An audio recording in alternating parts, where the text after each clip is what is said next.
Bridge, this is AB. I report fire in the engine room. Fire is spreading. Over.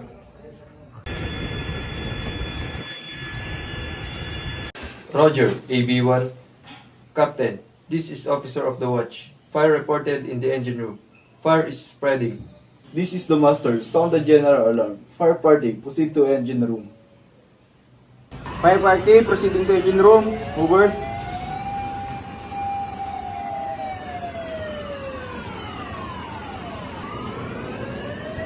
Captain, this is Chief Engineer. Fire cannot be controlled. Situation deteriorating. Over.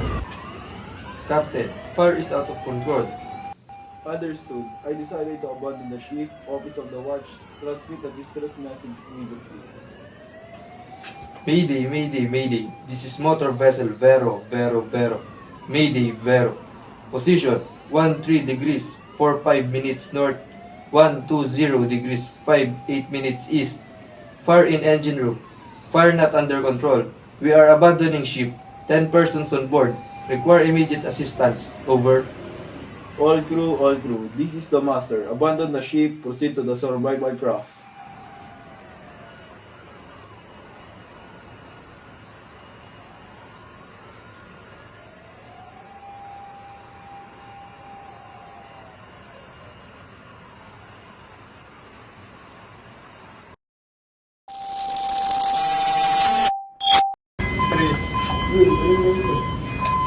Captain, steering alarm is activated on steering console.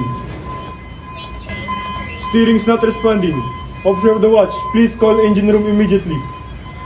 Engine room, this is Bridge. We have steering failure. Report condition. Over. Bridge, this is Chief Engineer. Both steering inoperative. Immediate anchoring required. Over. Understood. Officer of the watch, please transmit urgency message. Warn all the vessels in the vicinity to keep clear. Pan. All stations.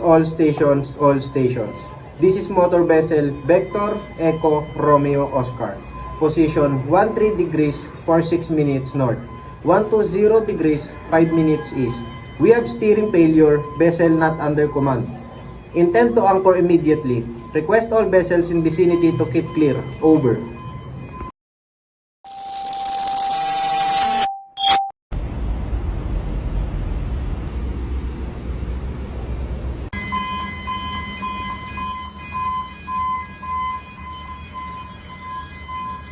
Captain, container sighted on 2 points starboard bow. Take position on the hazard. Transmit message on channel 1-2. Security. All vessel.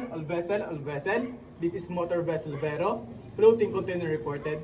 Position 13 degrees 47 minutes north, 121 degrees 00 minutes east.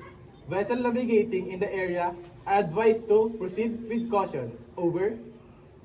One is the loneliest number that you'll ever do.